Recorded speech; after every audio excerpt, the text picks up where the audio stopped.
प्रधान Odisha outsourcing कर्मचारी महासंघर राज्य आवाहक आज आम सरकार जो निकट में गोटे नोटिफिकेशन बाहर कले जे आउटसोर्सिंग कर्मचारी माने जो नियुक्त होती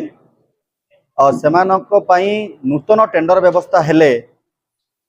अर्थ विभाग सुपारिश बाध्यतामूलक ठीक अच्छी आम यह समर्थन करुचु। नूतन टेंडर प्रक्रिया अर्थ विभाग सुपारिश रहिले ही टेंडर हो किंतु सरकार भूली गले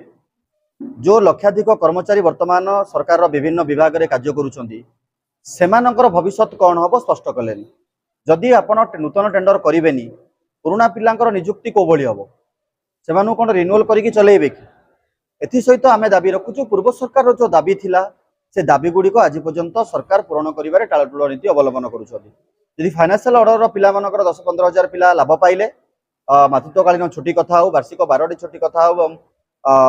वार्षिक जो 5 वर्षर अभिज्ञता भित्तिक दरमा वृद्धि कथा हो एबे डेली वेजेस पिला मानकु लागू होई पारुनी। तेणु जो ग्रामांचल रे सहरांचल रे जो छोट बड़ मेडिकल रे काम करूछन आउटसोर्सिंग कर्मचारी सफेई होंदु सुरक्षा होंदु हाउसकीपिंग होंदु इलेक्ट्रिशियन होंदु कि लैब टेक्नीशियन होंदु सेमाने आज अनिश्चित भितर कार्य करूछन्ती सेमाने स्वल्प दरमारे कार्य करूछन्ती एवं सेमानकर परिवार चलाइबाटा बहुत कष्ट होउछि। तेणु आमे लोकंक मुख्यमंत्री लोकंक सरकार डबल इंजिन सरकार को पुणी दाबी रखुचु यही कर्मचारी कथा टिके विचार करेंगे पूरण नहला आमे सारा राज्यर समस्त स्वास्थ्य केन्द्र रे जो कार्य करुछन्ती कर्मचारी माने राजरास्ता को ओल्हेइबे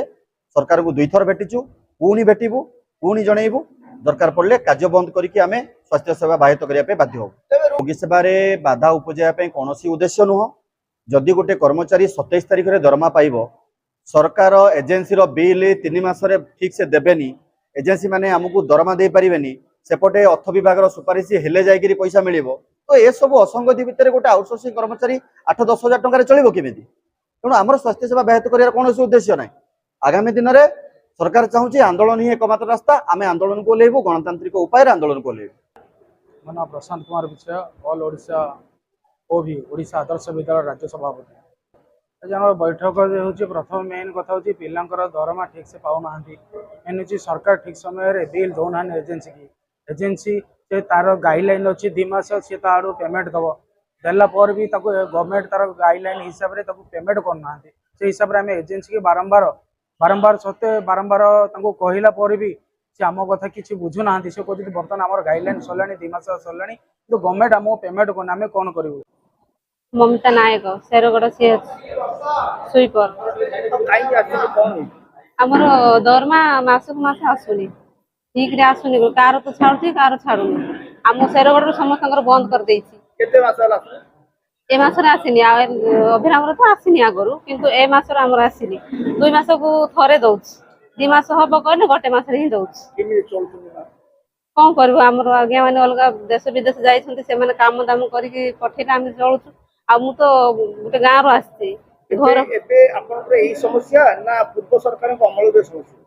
नाइ एबे जे आछन्ती से ही हमर समस्या करूछन्ती माने मास से भी करूथिले किंतु से छाड़ दउथिले दरमा देई दउथिले किंतु एबे जे अछन्ती से बेसी हैरान करूछन्ती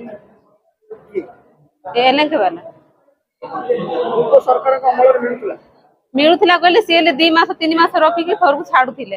किंतु ये तो हमको बेसी हैरान करूछन्ती कहउछन्ती काम कले कर नले छाड़ दियो